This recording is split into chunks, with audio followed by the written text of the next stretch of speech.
ఆ హృదయం ఎరిగిన దేవుడు చాలండి. చూడండి ఇక్కడ యేసు ప్రభువునందు విశ్వాసం ఉంచిన వెంటనే హృదయం పవిత్రపరచబడింది. ఈ పవిత్రపరచబడిన హృదయాన్ని ఎవరు చూశారు? దేవుడు చూసి ఆ హృదయంలోకి ఎవరిని పంపించాడు? పరిశుద్ధాత్ముడు. ఇప్పుడు నమ్మిన వాళ్ళందరూ ఎవరున్నారు? పరిశుద్ధాత్ముడు. మన హృదయం ఎవరున్నారు? పరిశుద్ధాత్ముడు. చెప్పండి, మన హృదయం ఎవరున్నారు? పరలోకంలో ఎవరున్నారు? యేసుక్రీస్తు ప్రభు తండ్రి యొద్ద ఉన్నాడు. అయితే ఈ పరిశుద్ధాత్ముడు ఎప్పుడు ఉంటాడు మన లోపల? ఇప్పుడు నేను నమ్ముకున్నాను కదా, నా హృదయం పవిత్రపరచబడింది, ఇందులో ఎవరు వచ్చారు? పరిశుద్ధాత్మ వచ్చాడు. ఇలా ఎప్పుడు ఉంటాడా అనేది మనం ధ్యానం చేసినట్లయితే 51వ కీర్తన దావీదు ఈ కీర్తనలో ఒక మాట చెప్తాడు. చూద్దాం. 51వ కీర్తన 11వ వచనం. నీ సన్నిధిలో నుండి నన్ను త్రోసివేయకము. ఇక్కడ ఏమంటున్నాను? నీ పరిశుద్ధాత్మను నా యుద్ధ నుండి తీసివేయకు. ఇప్పుడు దావీదుల కాలంలో ఆయన ఏ నిబంధన కాలంలో ఉన్నాడు? పాత నిబంధన కాలంలో ఉన్నాడు, కొత్త నిబంధన కాలంలో ఉన్నాడు. పాత నిబంధన కాలంలో ఆయన ఉండి ఆయన ఏం ప్రార్థన చేస్తున్నాడంటే, నీ పరిశుద్ధాత్మను నా యుద్ధ నుండి తీసివేయకు అంటున్నాడు. దాని పైన వచనంలో చూడండి, ఇక్కడ 10వ వచనం. దేవా నా యందు శుద్ధ హృదయం అంటే పవిత్ర హృదయం కలుగజేయమని చెప్తున్నాడు. అంటే అతని హృదయం శుద్ధపరచబడిందని నమ్మవచ్చా? నమ్మలేమా? కలుగజేయమంటే జరగలేదని అర్థం. అర్థమవుతా మీకు? దావీదు హృదయము శుద్ధపరచబడలేదని మనం నమ్మవచ్చు. మరి విశ్వాస హృదయం విశ్వసించిన వెంటనే అది పవిత్రపరచబడింది కదా. ఇప్పుడు ఇక్కడ ఏమంటున్నాడు ఆయన? నా యందు శుద్ధ హృదయము కలుగజేయము. ఇది మనకు సంబంధించిన కీర్తనేనా? కాదు. ఎందుకంటే ఆల్రెడీ మన హృదయం ఏమైంది? శుద్ధపరచబడింది, పవిత్రపరచబడింది. ఇక్కడ అంటున్నాడు ఆయన, పరిశుద్ధాత్మ నా యుద్ధ నుండి తీసివేయకు. అంటే ఇప్పుడు దావీదున్న కాలంలో పరిశుద్ధాత్ముడు వెళ్ళిపోయే అవకాశం ఉంది, కానీ కృత నిబంధనలో పరిశుద్ధాత్మ వెళ్ళిపోయే అవకాశము లేదు. చూద్దాం. ఎఫెసీ పత్రిక 4వ అధ్యాయము 30వ వచనం చదవండి ఒకసారి. దుఃఖపరచుకుడి. విమోచన దినం అంటే అమ్మ మన దేహాన్ని విడిచిపెట్టే సమయం వరకు, లేకపోతే ప్రభు వచ్చే సమయం వరకు మనలో ఎవరుంటారు? పరిశుద్ధాత్ముడు ఉంటాడు. వెళ్ళిపోతాడా? వెళ్ళిపోయే అవకాశం లేదు పరిశుద్ధాత్ముడు. దావీదు అంటున్నాడు, నా మీద నుంచి పరిశుద్ధాత్మను తీసివేయని అంటున్నాడు. నాకు శుద్ధ హృదయాన్ని ఇవ్వని అంటున్నాడు. ఒక పాట ఉంది కదా, శుద్ధ హృదయం. ఇప్పుడు ఈ పాట పడాలి. శుద్ధ హృదయం ఎవరికి లేదో వాళ్ళు పడాలి. మరి మనకు ఆల్రెడీ శుద్ధ హృదయం ఉంది కదా, మన హృదయం పవిత్రపరచబడింది కదా. కాబట్టి ఇది విశ్వాస పాడే పాట కాదు. అయితే ఒక మాట చెప్తాను ఇక్కడ. దావీదు ఏమంటున్నాడు? నాలో నుంచి పరిశుద్ధాత్మను తీసివేయని అంటున్నాడు. మన హృదయంలో ఒక్కసారి పరిశుద్ధాత్మ వచ్చిన తర్వాత దేహ విమోచన వరకు, అంటే చనిపోయేంత వరకు ఆయన ఉంటాడు. ఏమైనా డౌట్ ఉందా మీకు? ఈ వచనం బట్టి చెప్పండి. ఎఫెసీ 4:30 ప్రకారము విమోచన దినం వరకు ఆయన ఎక్కడ ఉంటాడు? మన హృదయంలోనే ఉంటాడు. ఆయన మన హృదయంలో ఉండి ఆయన ఏం పని చేస్తాడు అసలు? ఆయన వర్క్ ఏంటిది? మన హృదయంలో ఆయన ఉంటాడు కదా, ఆయన పని ఏంటిది?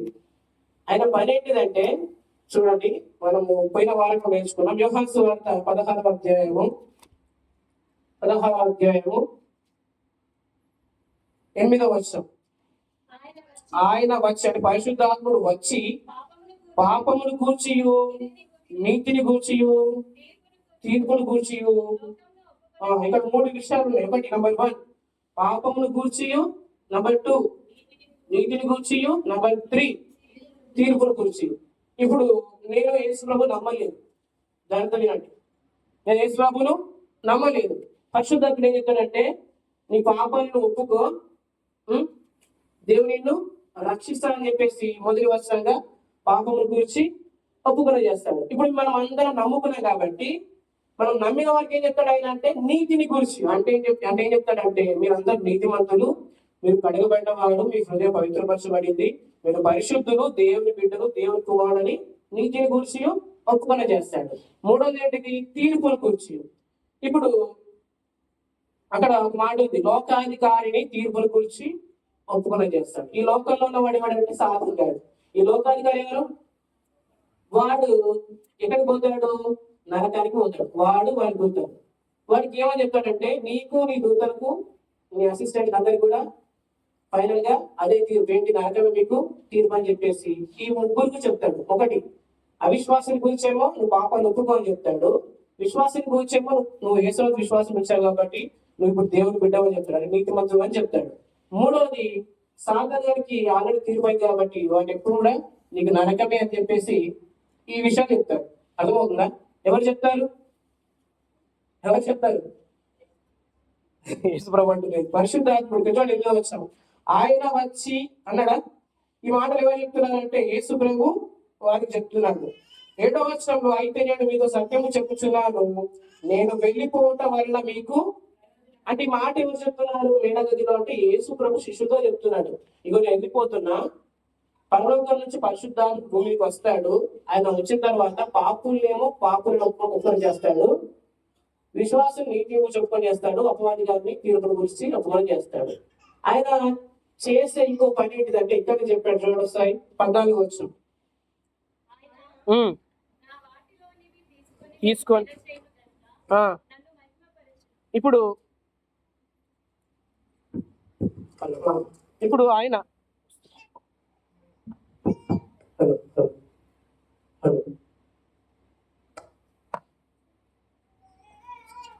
ఇక్కడ చూడండి 14 వచనంలో, ఆయన నా వాటిలోనికి తీసుకొని, అంటే ఇప్పుడు ఈ మాట ఎవరు అంటున్నారు? యేసుప్రభు అంటున్నాడు. ఇగో పరిశుద్ధాత్మ వచ్చిన తర్వాత నా వాటిలో ఉన్నదే చెప్తాడు, నా వాటిలో ఉన్నదే చెప్తాడు. మరి యేసుక్రీస్తులో ఏముంది అయ్యా అంటే, యేసుక్రీస్తులో సమృద్ధి ఉంది, యేసుక్రీస్తులో సమస్తం ఉంది. ద్రాక్షావళి నేను, తీగలు మీరు, నాకు వేరుగా ఉంటే మీరు ఏమి చేయగలరు? అంటే మనం ఫలించాలంటే ఎవరిలో ఉండాలి? యేసు ప్రభులు ఉండాలి. మనం అభివృద్ధి పొందాలంటే ఎవరు కావాలి? మనకు యేసు ప్రభు. మనకు విశ్వాసం కలగాలంటే ఎవరు చూసి వినాలి? యేసు ప్రభు. ఆ యేసు ప్రభువును చెప్పే వ్యక్తి ఎవరు? పరిశుద్ధాత్ముడు. ఈ పరిశుద్ధాత్ముడు ఎక్కడున్నాడు? మనలో అంటే హృదయం ఎప్పుడు ఉంటాడు? విశ్వాసం చేయగలుగుతుంది, హృదయము పవిత్రం అవుతుంది, అందులో పరిశుద్ధాత్ముడు వస్తాడు. పరిశుద్ధాత్ముడు వచ్చి యేసు ప్రభు గురించి మనకు చెప్తాడు. హల్లెలూయా. మరి ఏ సంగతులు చెప్తాడంటే ఇక్కడ చెప్పాడు, చూడండి ఒకసారి 11వ వచనం లాస్ట్ లో. ఆయన మధ్యలో చూడండి ఒకసారి, ఆయన తనంతట తానే ఏమీ బోధింపక వేటిని వినో వాటిని బోధించి, ఈ మాట నాతో కూడా చెప్పండి, సంభవింపబోవు సంగతులు. చెప్పండి. అంటే జరిగిన సంగతుల, జరగబోయే సంగతుల. అంటే ఇప్పుడు పరిశుద్ధాత్ముడు ఏం చెప్తాడు? నీ జీవితంలో నెక్స్ట్ ఏం జరగబోతుంది, నీ భవిష్యత్తు ఏంటిది, కుటుంబ భవిష్యత్తు ఏంటిది, సంఘ పరిస్థితి ఏంటిది, మనం ఎలా ముందుకు వెళ్ళాలి, ఈ పరిస్థితుల్లో మనం ఎలా ఆలోచన చేయాలి అనే విషయాన్ని ఎవరు చెప్తారు? పరిశుద్ధాత్ముడు. దాన్ని సంభవించబోవు సంగతులు. అంటే జరిగేది ఏదో ముందుగానే చెప్పే వ్యక్తి ఎవరిలో ఉన్నాడు? అందులోనే ఉన్నాడు, మీలోనే ఉన్నాడు. అర్థమవుతా మీకు? ఆయన నా వాటిలో చెప్తాడు అంటే యేసుక్రీస్తులో ఏముందంటే ఏం జరగబోతుందో అది చెప్తాడు ఆయన. హల్లెలూయా. కాబట్టి ఇప్పుడు ఏది జరగబోతుందో అని ముందే తెలిస్తే మనకు ధైర్యం పుట్టనుకుంటుంది. అర్థమైందా?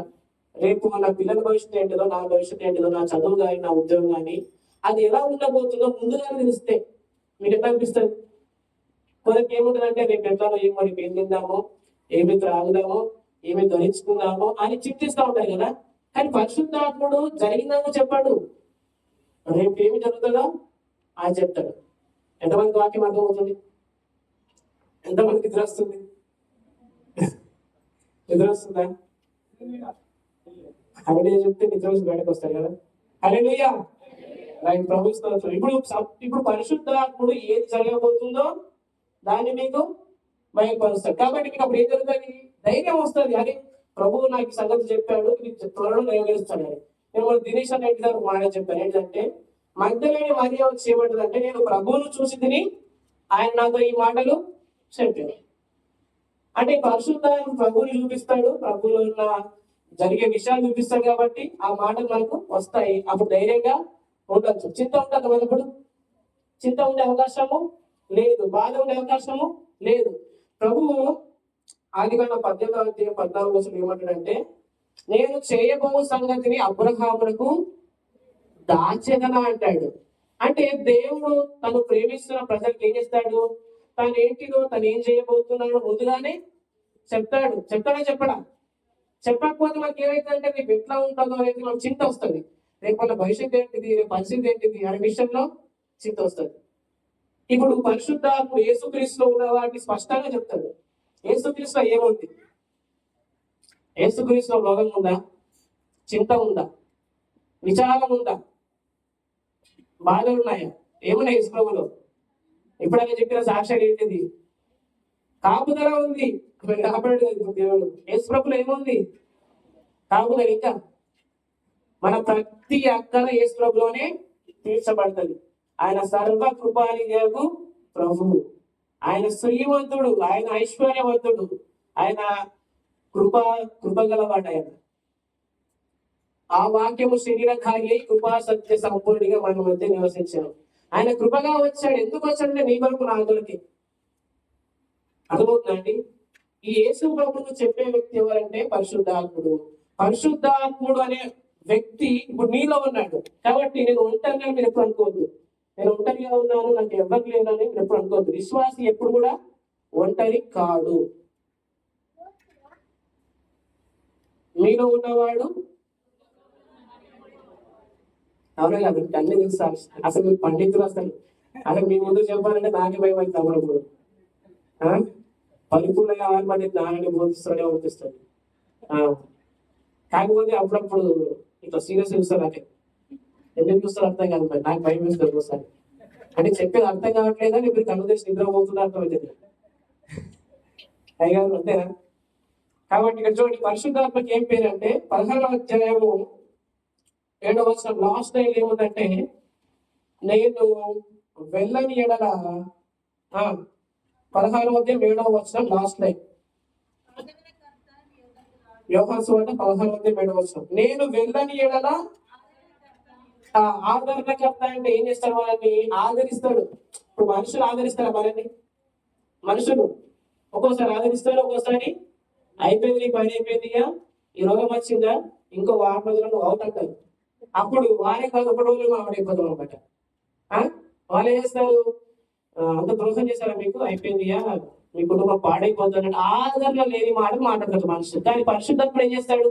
ఆదరిస్తాడు. మనకి ఎవరి మాటలు వింటే ఆదరణ ఉంటుంది? యేసుక్రీస్తు గురించి దేవుడు అనే పెద్ద బలం. ఫస్ట్ క్రీస్తు. అసలు క్రీస్తు నా జీవం కదా, క్రీస్తు నా నీతి కదా. క్రీస్తు అన్నాడు ఒకసారి. అంటే యేసు క్రీస్తును కూర్చిన మాట వింటేనే విశ్వాసం కలుగుతుంది. యేసు ప్రభు గురించి తెలుసుకుంటేనే ఆదరణ కలుగుతుంది. అక్కడ ఫుట్ నోట్లు ఏముంది? ఆదరణ కలుగుతా అంటే ఉత్తరవాది. ఏంటిది? ఉత్తరవాది. ఆయన యేసు ప్రభు గురించి చెప్తూ మనకు ఆన్సర్స్ దయచేస్తాడు. ఏదైనా మన జీవితంలో క్వశ్చన్ లాగా ఉంటే దానికి ఎవరు ఆన్సర్ ఇస్తాడు? ఎవరిస్తాడు? పరిశుద్ధాత్ముడు యేసుక్రీస్తు వాటిని చెప్పి మనకు ఆన్సర్లు ఇస్తాడు. ఒక మాట చదువుకుందాం పరిశుద్ధ గ్రంథంలోంచి. ప్రభు మనల్ని వినిపించినప్పుడు ఎంతగా వినిపించాడో మాట చదువుకుందాం. నిర్గమకాండము 10వ అధ్యాయము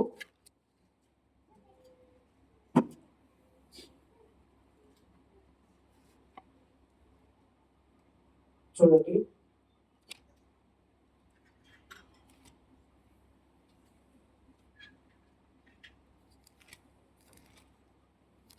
దానికంటే ముందుగా 8వ అధ్యాయము 26వ వచనం. 8వ అధ్యాయం 28. అందుకు ఫరో, మీరు అరణ్యంలో మీ దేవుడైన యెహోవాకు బలి అర్పించుటకు గాని చాలండి. ఇక్కడ ఏమంటారంటే ఫరో, మోషే ఫరో దగ్గరికి వచ్చి మేము వెళ్తామయ్యా, 3 దినాల ప్రయాణం చేస్తాము, దేవుడు మమ్మల్ని బయటకు రమ్మని చెప్తున్నాడు అని చెప్తే ఫరో ఏమంటుండే, అతను హృదయాన్ని కట్టపరుచుకొని మీరు పోతే పోతుంది కానీ దూరం పోవద్దు. ఏమంటున్నాడు? పెద్దది కాదు. ఏమంటున్నాడు? మేము పోలిచ్చదలు కానీ అంటే దూరం పోవద్దు అంటే మళ్ళీ వాళ్ళ సేవలు ఉండాలి, వాళ్ళ కిందనే పని చేయాలి. ఐగుప్తులో ఇశ్రాయేలు ప్రజలు ఏం చేస్తున్నారు? వెట్టి చాకిరీ చేస్తున్నారు. వాళ్ళు ఇక్కడ 1వ అధ్యాయంలో చూసినట్లయితే వాళ్ళు 2 పట్టణాలు పెడుతున్నారు, పితోము రామశేషు. 1వ అధ్యాయం 12వ వచనంలో వారు ఇశ్రాయేలు ప్రజలు శ్రమ పెడుతున్నారు, బాధ పెడుతున్నారు. అయితే దేవుడు వారిని దర్శించి మోషే నాయకుడిగా ఎన్నుకొని మీరు బయటకు వచ్చేయండి అయ్యా అని చెప్పి మోషే ద్వారా ఫరోకు సెలవిస్తే ఫరో అంటాడు, మీరు పోతే పోరు కానీ దూరం పోతే అంటున్నాడు. ఇంకో మాట ఏమన్నా చూడండి అక్కడిని 10వ అధ్యాయం, లేకపోతే 10వ అధ్యాయము 11వ వచనం. పురుషులైన మీరు మాత్రమే వెళ్ళండి. అంటే స్త్రీలు ఉండండి, పిల్లలు ఉండండి, పశువులు ఉండండి, ఉంచనివ్వండి, పురుషులు మీరు వెళ్ళండి, మీరు వెళ్ళి మీ దేవుని ఆరాధన చేసుకోండి అని చెప్పేసి ఎవరంటారు? మళ్ళీ ఫరో అంటారు, మళ్ళీ ఒక తెగులు వచ్చేసింది. మళ్ళీ ఒక తెగులు వస్తే ఇలా అంటున్నాడు 24వ వచనం. ఫరో మోషేను పిలిపించి మీరు వెళ్ళి యెహోవాను సేవించండి, మీ మందలు మీ పశువులు మాత్రమే. ఇప్పుడు ఏమంటున్నాడు? మీరు వెళ్ళండి, మీ బిడ్డలు వెళ్ళండి, కానీ మీ మందలు మీ పశువుల్ని ఉంచండి. మంచి హ్యాపీనెస్ ఏది అంటే ఏంటిది? మేము వెళ్ళొచ్చు, భార్య వెళ్ళొచ్చు, పిల్లలు వెళ్ళొచ్చు, కానీ పశువులు పోతే పోని అని అనుకోవచ్చు. కానీ మోసడు దేవుడు ఒప్పుకోలే. ఇక్కడ అంటున్నాడు చూడండి 26వ వచనంలో, మా పశువులు కూడా మాతో రావాలి. హల్లెలూయా. అంటే మాకు కలిగింది కూడా మాతో రావాల్సిందే. అంటే అర్థం ఏంటంటే ఇక్కడ చెప్పాడు మాట, ఒక డెక్క కూడా విడబడదు. చెప్పండి, ఒక డెక్క కూడా. అంటే అర్థం చెప్తాను. యేసు ప్రభు మనల్ని పాపం నుంచి బయట తీసుకొచ్చినప్పుడు మనకు ఒక ఉన్నతమైన జీవితాన్ని ఇచ్చాడు. అంటే ఇది మన జీవితంలో ఏది మిగలకుండా అన్నిటిని నింపడానికి మనతో పాటు సమస్తాన్ని విడిపించాడు ఆయన. హల్లెలూయా. మన లాస్ట్ అంటే చెప్పాను, సర్వలోకానికి వెళ్ళి, అంటే సర్వలోకానికి సువార్త చెప్పాలి, సర్వ సృష్టి కూడా సువార్త చెప్పాలి. ఎందుకంటే సృష్టి అనేది ఆదామును బట్టి మొత్తం పాడైపోయి వ్యర్థమైంది. ఆ సృష్టిలో ఉన్న ప్రతిదీ కూడా మనం రూపరుచుకోవాలి. ఇప్పుడు నోవాహుడు ఓడ నిర్మించిన తర్వాత ఓడలోకి పశువుల్ని పంపించాడు. పశువులు తిన్నాయా లేదా? ఆదాము పశువులకు జంతువులకు భూమి మీద పాకేవాడికి అన్నిటి కూడా పేర్లు పెట్టాడు. విన్నాడు కదా? సింహాల గుహలో దానియేలు ప్రార్థన చేస్తే సింహాలు ఏం చేస్తాయి? అటాక్ చేస్తాయా? విన్నాయి కదా. కాబట్టి ఈ సృష్టి అంతా కూడా మానవునికి లోబడదని ప్రభు చిత్తం అనమాట. కాబట్టి ప్రభు ఏం చేశాడంటే సమస్తాన్ని విడిపించాడు. ఏం చేశారు? సమస్తాన్ని విడిపించాడు. ఇప్పుడు ఈ ఇశ్రాయేల్ ప్రజలు ఐగుప్తు నుంచి బయటకు వచ్చేటప్పుడు ఏం జరిగిందంటే, ఆ ఐగుప్తులో ఆ స్త్రీలకు ఉన్నటువంటి ఆ బంగారు కొనుగోలు అవన్నీ కూడా తీసుకొచ్చారు బయటకు. అంతా ఆదికాండం 15వ అధ్యాయము, లేకపోతే ఎక్కడ ఉంది అన్నమాట,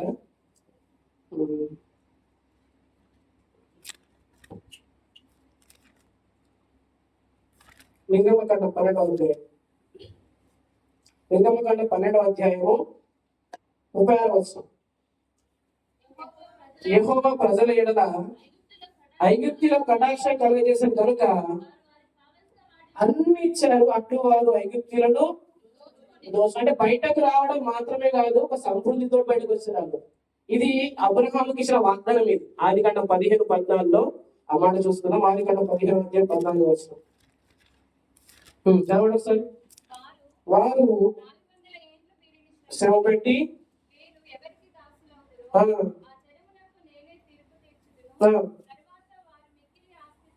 ఇప్పుడు వాళ్ళు ఎట్లా బయటకు వచ్చిన వారి మిక్కిలి ఆస్తితో.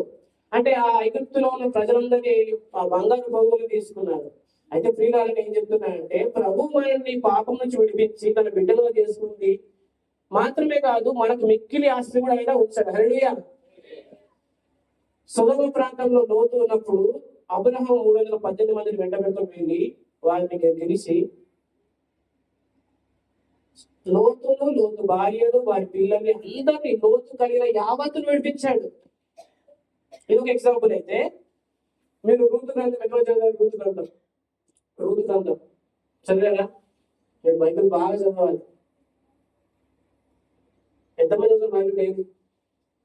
నేను ఎంతమంది బైబిల్ చదువుతారు? ఎన్నో అధ్యాయం చదువుతారు? ఇంకా కీర్తన గ్రంథమా, సామెత గ్రంథమా? జనరల్ గా మీరు కూడా స్టార్టింగ్ లో బాగా చదివారు అనమాట. కానీ మీరు ఎక్కువగా సువార్త చదవండి. మత్తయి సువార్త, మార్కు సువార్త, యోహాను సువార్త, లూకా సువార్త. అలాగే పౌలు రాసిన 14 పత్రిక చదవండి.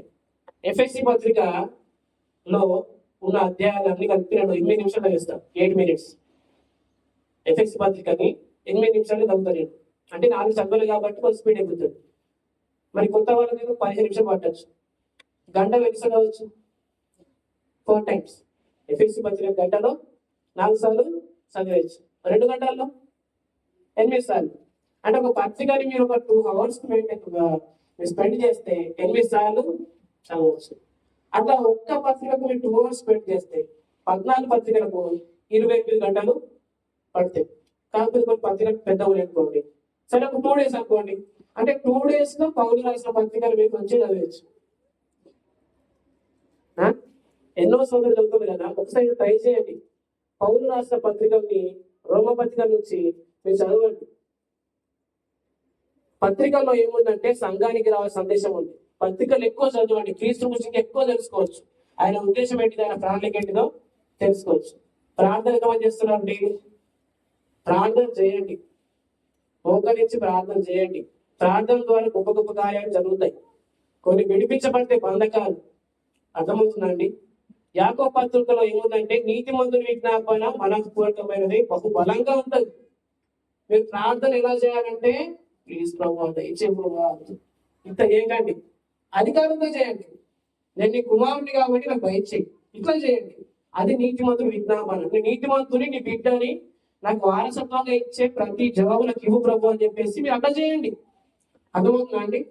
నేను ఈ మధ్య కాలంలో ఒక వర్డ్ మాట్లాడుతున్నా, ఏంటిదంటే మంచి మనస్సాక్షి అండి.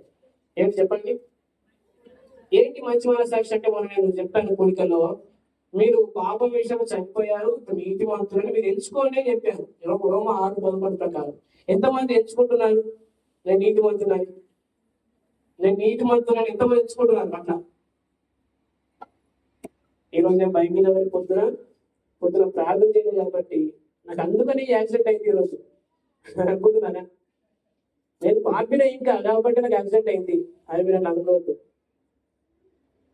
మీరు దేవుని మాట పొద్దునే వినండి, ఉదయం లేచి వాక్యం చదవండి, ప్రభు ప్రార్థన చేయండి.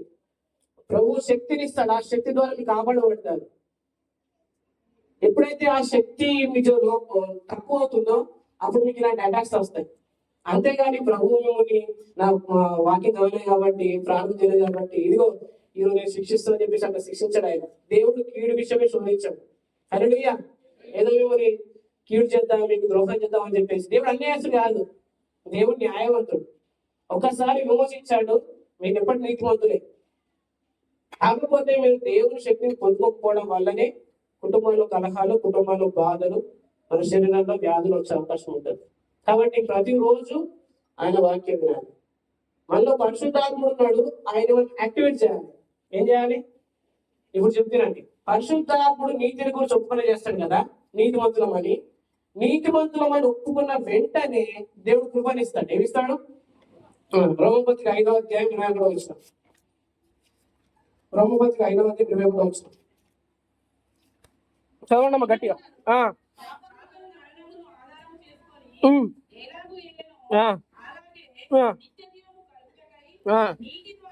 నీతి ద్వారా ఏమొస్తుంది?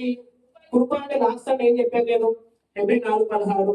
సమయోచితమైన ఎంతమంది గుర్తుంది? ఆ సహాయం పొందుకున్నారు అనుకోండి, దేవుడు కృప మీ చుట్టూ ఉంటే, మీ పట్ల ఆవరించి ఉంటే మీకు ఎలాంటి కీడు జరగదు. మీరు నీతివంతులనే మనస్సాక్షిని పొందుకుంటే మీకు దేవుడు ఏమిస్తాడు? కృపనిస్తాడు. మీరు నీతివంతులని చెప్పడానికి పరిశుద్ధాత్ముడు ఉన్నాడు. పరిశుద్ధాత్ముడు ఎలా చెప్తాడంటే, సంఘంలో పరిశుద్ధాత్మ చేత వాడబడుతున్న సేవకుడు మీరు నీతివంతులను మీరు ఒప్పుకొని చేస్తే మీరు దైవశక్తి చేత నింపబడతారు. ఇప్పుడు దేవుని శక్తి ఎక్కువనా మానవుని శక్తి ఎక్కువనండి? అసలు దావీదులో పనిచేసింది ఎవరి శక్తి? లాస్ట్ టైం ఏం చెప్పాను? గొల్యాతు కంటే బలాఢ్యుడేవాడు డేవిడే కదా. ఎందుకంటే వాడు సున్నతిని ఫిలిస్తీయుడు అన్నాడు, అవునా కదా? వాడు జీవము గల దేవుని సైన్యం తిరస్కరిస్తున్నాడు వాడు అని. నేనైతే జీవము గల దేవుని సైన్యం, యుద్ధము యెహోవాదే అన్నాడు. హల్లెలూయా. కాబట్టి ఇప్పుడు డేవిడు దేవుని ఎదుట తన స్థానం ఏంటి ఒప్పుకున్నాడు, దాని స్థితి ఒప్పుకున్నాడు. అలా మనం కూడా ప్రభువును మన స్థితి మనం ఒప్పుకుంటే గొప్ప కార్యాలు జరుగుతాయి. హల్లెలూయా, హల్లెలూయా. దేవుడు ఎందుకు వచ్చి యుద్ధ భూమికి? అలా అన్న అంటాడు, నువ్వు యుద్ధం చూసాక వచ్చిన వాళ్ళ అంటాడు. ఏమంటాడు? ఏమంటాడు? నువ్వు యుద్ధం చూసాక వచ్చినావు, అరణ్యంలో మందరు ఏం చేసినావు, ఎవరిని వశం చేసినావు, నీ హృదయంలో గర్వం నాకు తెలుసు అంటాడు. అసలు యాక్చువల్ గా దేవుడు వచ్చింది యుద్ధం చూడడానికి కాదు, యుద్ధం చేయడానికి వచ్చాడు. హల్లెలూయా. మన చుట్టూ కూడా ఏమున్నాయి? యుద్ధం ఉన్నాయి, చాలా యుద్ధాలు ఉన్నాయి. చాలా మంది చింతిస్తున్నారు వస్త్రాల గురించి, ఆహారం చింతిస్తున్నారు. ప్రభువుకు తెలియదా ఇవ్వాలని? తెలుసగలవరా? మీ పరలోక తండ్రికి అవన్నీ తెలుసు. మీరు మొదట నీతిని రాజ్యాన్ని వెతకండి. ఏంటా నీతి? ప్రభువు నీకు ఇచ్చిన నీతి అదే పరిశుద్ధాత్మని చెప్తున్నాడు.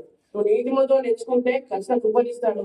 ఆ కృప ద్వారా సమయంలో సహాయం అంటే నీ నీడ్స్, డైలీ నీడ్స్, నీకు ప్రయాణం చేస్తుంటే నీకు కాపుదల, నీకు ఆహారం కానీ, పిల్లలకు భద్రత కానీ అన్ని ఇస్తాడు. 91 కీర్తనలో ఉన్న కాపుదలు అంతా కూడా ఇస్తాడు. అర్థమవుతుందా అండి? పరిశుద్ధాత్మను ఏం చేయాలి? మనం యాక్టివేట్ చేయాలి. ప్రకటన గ్రంథం 2:7 ఏముంటదంటే, చెవి గలవాడు ఆత్మ చెప్తున్న సంగతుల్ని. మీకు ఎంతమంది చెవులు ఉన్నాయి? ఎంతమంది చెవులు ఉన్నాయండి? చేయకూడదు. ఎంతమంది చెవులు ఉన్నాయి? ఇక్కడ అడుగుతున్న చెవులు అంతేనా? ప్రకటన 2:7 చెవి గలవాడు ఆత్మ చెప్తున్న సంగతుల్ని వినోగాక అంటే, అక్కడ చెప్తున్న చెవులు ఏంటి సహోదర? ఇవేనా? కాదు. అవి ఏ చెవులు అంటే వినే చెవులు. ఏ చెవులు? కొందరు ఇక్కడే ఉంటారు కానీ వినరు అన్నమాట. కొందరు మెల్లిగా ఫోన్ తీస్తారు, వాట్సాప్ చాట్ ఒక ఇబ్బంది చేస్తారు, ఏమొచ్చింది అప్డేట్, స్టేటస్ ఎవరు ఏం పెట్టేది అని చెప్పేసి. కొందరు అంటే బయటకు పోయేస్తారు. అంటే జీవంగా దేవుడు ఇక్కడ నిలబడి వాటిని చెప్తా ఉంటే, ఆయన మాటలు ఇంత అమూల్యమైన మాటలు అందిస్తా ఉంటే అంతండి. ఆత్మ ప్రభువు చెప్తున్న సంగతులు మనం ఎప్పుడు కూడా వినాలి. ఎందుకంటే ఈ ఆత్మ ప్రభువు మన జీవనము చెప్తున్నాడు. యేసు ప్రభు అంటే ఎవరు? మన life. Christ is our life. కొలస్సీ 3:4 ప్రకారం ఆ జీవానికి చెప్తున్నప్పుడు మనం ఎంత శ్రద్ధగా వినాలి, ఎంత అలర్ట్ గా వినాలి. ఇశ్రాయేలు ప్రజలు దేవుని మాట శ్రద్ధగా వినలేదు కాబట్టి వారు ధర్మశాస్త్రం కోరుకున్నారు. అర్థమవుతుందా అండి? కాబట్టి ప్రభు చెప్తున్నప్పుడు ఇలా వినాలి, శ్రద్ధగా వినాలి. పరమగీత గ్రంథంలో మాట చదువుకుందాం. పరమగీత గ్రంథంలో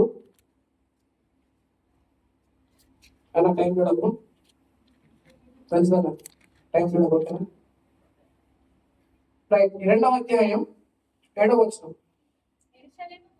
కుమార్తెలారా, ఇరులను బట్టి నేలను బట్టి చేయించుకొని ప్రేమకు ఇష్టమగు వరకు లేవద్దు, డిస్టర్బెన్స్ లోకి వెళ్ళొద్దు. హల్లెలూయా. ప్రేమకి ఇష్టమగు వరకు అంటే కంప్లీట్ మెసేజ్ సారాంశం వినేంత వరకు, ఆ ప్రేమ సందేశాన్ని ఇక్కడ పొందుకునేంత వరకు మిమ్మల్ని ఎవరు లేపొద్దు, మీరు లేవద్దు, డిస్టర్బెన్స్ కు మీరు గురి కావద్దు. తలతపరచం ఏంటంటే డిస్టర్బెన్స్ ఉండకూడదు. హల్లెలూయా. ఆత్మ నేర్పు మాటలు మనకు కావాలి. పరిశుద్ధాత్ముడు ఏం చెప్తున్నాడు సంఘంలో? సండే ఏం చెప్పాడు, ఈ రోజు ఏం చెప్పాడు, రేపు ఏం చెప్పబోతున్నాడు? ఏ కూడికలో ఏ వాక్యం వస్తుంది, ఆ వాక్యాన్ని బట్టి శ్రద్ధగా వినాలి, ఆ వాక్యంలో ప్రయాణం చేయాలి. అర్థమవుతుందండి? లాస్ట్ సండే ఏం చెప్పానో మీరు ఇప్పుడు చెప్పగలగాలి. ఎప్పుడైతారంటే మీరు నోట్స్ రాసుకొని దాన్ని ధ్యానించి ఉంటే, ఓహో లాస్ట్ సండే చెప్పాడు కాబట్టి దీని కంటిన్యూషన్ ఇది, లాస్ట్ సండే చెప్పిన దానికి కంటిన్యూషన్ అని చెప్పి మీకు అర్థమవుతుంది. లాస్ట్ టైం చెప్పింది మీరు మర్చిపోయారు అనుకోండి, ఇప్పుడు చెప్పేది సరిగా అర్థం కాదు. ప్రభు కృప బట్టి అర్థమవుతుంది. కానీ ఆ విన్న సంగతులు విడిచిపెట్టి కొట్టుకొని పోతున్నాయి కదా. హెబ్రీ పత్రికలో ఒక మాట చదువుతున్నా, 4వ అధ్యాయం 2వ వచనం. హెబ్రీ పత్రిక 4వ అధ్యాయం 2వ వచనం. అన్నట్టు మనకు కూడా వాక్యం వస్తుంది కానీ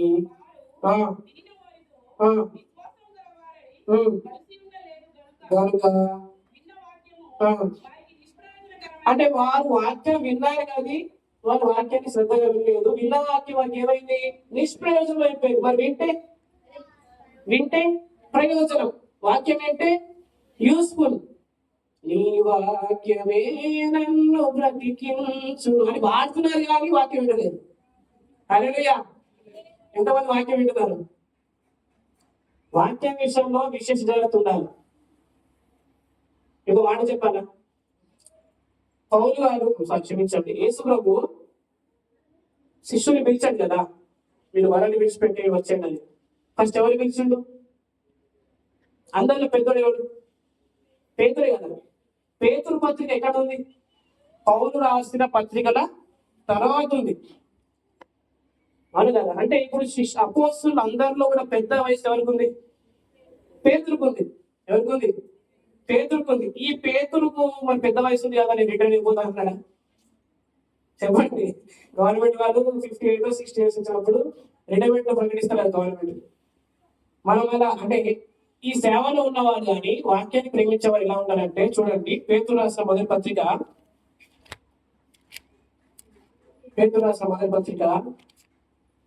1వ అధ్యాయము 12వ వచనం. ఒక చూడండి,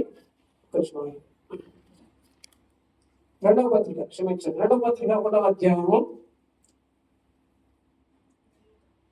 12వ వచనం. కాబట్టి మీరు ఈ సంగతుల్ని తెలుసుకొని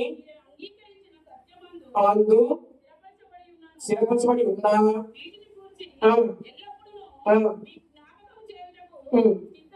చూడమ్మా, మీకు సత్యం తెలిసింది, యేసు ప్రభు రక్షణ తెలిసింది, యేసు ప్రభు మీ జీవిత కట్టల తెలిసింది, అది స్థిరపరచబడింది. అయినా కానీ ఆ సంగతులు మీకు మాటి మాటి చెప్తున్నా అని చెప్తుండే ఎవరు? పేతురు. ఎంత వయసు ఉంటుంది అప్పటికి? వృద్ధుడైన. యేసు ప్రభు ఉన్న కాలంలోనే పెద్ద వయసు.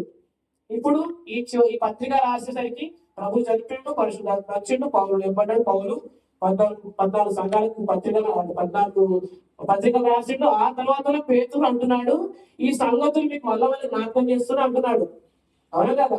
ఇంకేమంటే ఇక్కడ 13వ వచనం, మరియు మన ప్రభు యేసుక్రీస్తు నాకు సూచించిన ప్రకారము నా గుడారం త్వరగా విడిచిపెట్టవలసి వచ్చిన ఎరిగి. నా గుడారం అంటే నా శరీరం, అంటే నేను టికెట్ కొట్టబోతున్నా, పైకి వెళ్ళిపోతున్నా. కాబట్టి ఇక్కడ అంటున్నాడు, నా ఈ గుడారంలో ఉన్నంత కాలము ఈ సంగతులను జ్ఞాపకం చేసి మిమ్మల్ని రేపాలి, అది న్యాయం అంటున్నాడు.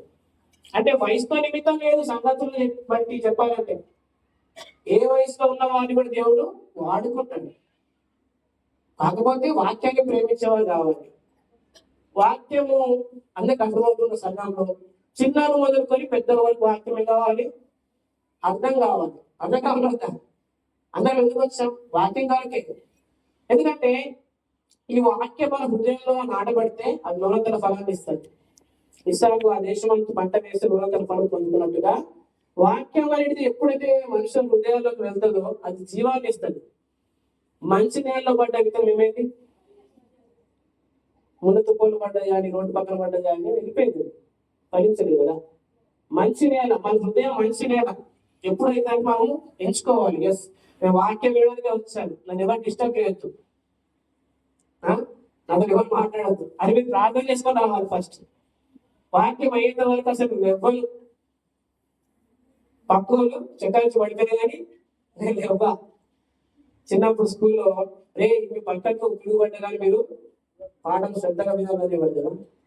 కాబట్టి ఇది జీవవాక్యం కదా. ఇంత శ్రేష్టమైన సంగతులు వినబడుతున్నప్పుడు అసలు పక్కకు అసలు చూడవుతుంది. ఎంతమందికి ఈ వాక్యం వస్తుంది? నిజం చెప్పండి, ముఖస్థుతి చేయొద్దు. మరి నేను అనుకుంటాను అని చెప్పేసి అట్లా తనకాయ పడుతుంది.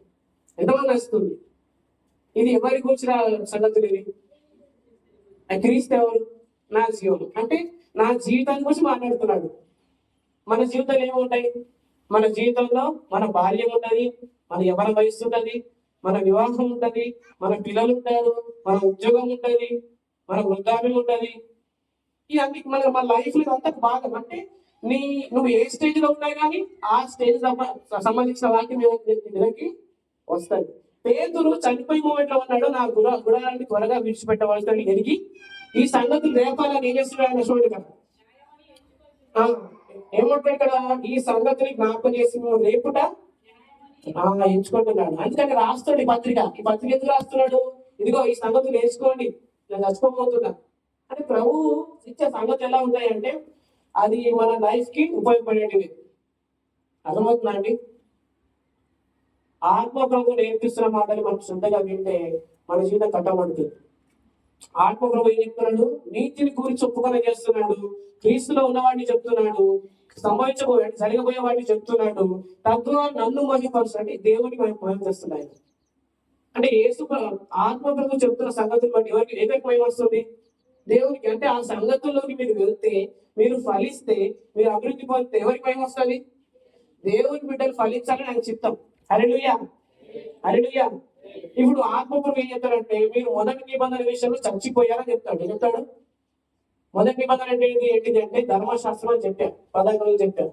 అంటే ఒక మానవుడు తనంతట తాను నీతివంతుడు అవ్వాలి, తనంతట తాను దేవుని మెప్పించి ఆయన దృష్టిలో మంచి భక్తులుగా అనిపించుకొని ఓకే ఓకే ఈజ్ పర్ఫెక్ట్ అన్నట్టుగా సంతకం పెట్టించుకోవాలని చూస్తుంది. కానీ ఏ క్రియల ద్వారా మనుషుడు దేవుని దృష్టి నీతివంతుడు కాదు.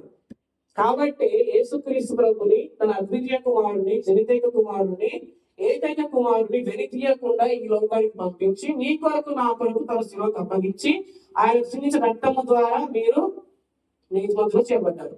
ఇది నా రక్తం వల్లైన కొత్త నిబంధన 11:25. అంటే పరిశుద్ధాత్ముడు పాత నిబంధన విషయంలో చచ్చిపోయారు, కొత్త నిబంధన విషయంలో మీరు జీవ కలిగినారు. మీరు కొత్త నిబంధన సంబంధులు. మరి విశ్వాసం ఎవరు? కొత్త నిబంధన సంబంధి. We're belongs to new covenant. ఎవరైనా పాత నిబంధనలు ఉన్నారా? లేదు. ఎవరు? సంఘం అంటే పాత నిబంధన, సంఘం అంటే కొత్త నిబంధన. మరి ఎందుకు ఈ పాత నిబంధన కొట్టివేశారంటే, పాత నిబంధన మొదటి నిబంధన అందులో లోపం ఉంది. ఏముంది? హెబ్రీ పత్రిక లాస్ట్ మనం చూసుకుందాం. హెబ్రీ పత్రిక 5 minutes. హెబ్రీ పత్రిక 8వ అధ్యాయము 7వ వచనం. ఆ మొదటి నిబంధన లోపము లేదైతే, ఆ మొదటి నిబంధన ఏముంది? లోపం ఉంది కాబట్టి రెండో నిబంధన ఇచ్చాడు. అర్థమవుతుందండి? అంటే పశువుల రక్తం ద్వారా నీతిమంతులు అవ్వలేదు కాబట్టి తన సొంత కుమారుడు రక్తాన్ని చిందించాడు. హల్లెలూయా. అందరి కింద అంటున్నాడు చూడండి, 12వ వచనంలో నేను వారి దోషముల విషయమై దయగలిగి వారి పాపములను ఇక ఎన్నడూ జ్ఞాపకం చేసుకోవాలని చెప్తున్నాడు. కింద 12వ వచనం, ఆయన క్రొత్త నిబంధనలు చెప్పుట చేత మొదటిది పాతదిగా చేసి ఉన్నాడు. ఇప్పుడు మనం ఉన్న నిబంధన ఏంటిదమ్మా? ఈ క్రొత్త నిబంధనలో దేవుడు మన పాపాన్ని జ్ఞాపకం చేసుకోవట్లేదు. మనలో పరిశుద్ధాత్ముడు ఏం చెప్తున్నాడంటే, నువ్వు నీతిమంతుడు అని చెప్తున్నాడు. ఆయన నీతిని గూర్చి ఒప్పుకొని చేయను. యోహాను సువార్త 16:11. ఇప్పుడు ఆయన శరీరం అనేది వస్త్రము మనం వేయించుకోవాలి. ఈ ఆయన శరీరం ద్వారా పాత నిబంధన విషయంలో నాకు విడుదల కలిగింది నేను ఉపయోగించుకోవాలి. ఆయన రక్తం మనకి వస్తున్నప్పుడు ఈ రక్తం ద్వారా కొత్త నిబంధన చెందిన వ్యక్తిని ఆయన నా పాపాన్ని మొత్తానికి అడిగేస్తాడు. ఇక నా పాపాన్ని జ్ఞాపకం చేసుకోండి అని చెప్పేసి మనం ఎంచుకోవాలి. హల్లెలూయా. అది వివేచన కలిగి తీసుకోవడం. కృతజ్ఞతాస్తుతులు చెల్లించి రొట్టె విలువన్న, రొట్టె విరిచి కృతజ్ఞత చెల్లించాలి. గట్టే చెప్పాడమ్మా. కొరింథీ పత్రిక 11వ అధ్యాయంలో అదే ఉంది కదా. 11వ అధ్యాయంలో ఏముంది? దానిని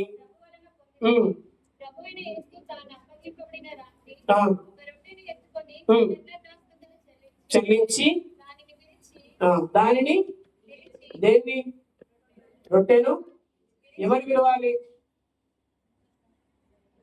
చెల్లించిన వారి ఎవరికి విలువాలి? 10వ అధ్యాయము 16వ వచనం. 10వ అధ్యాయం 16వ వచనం.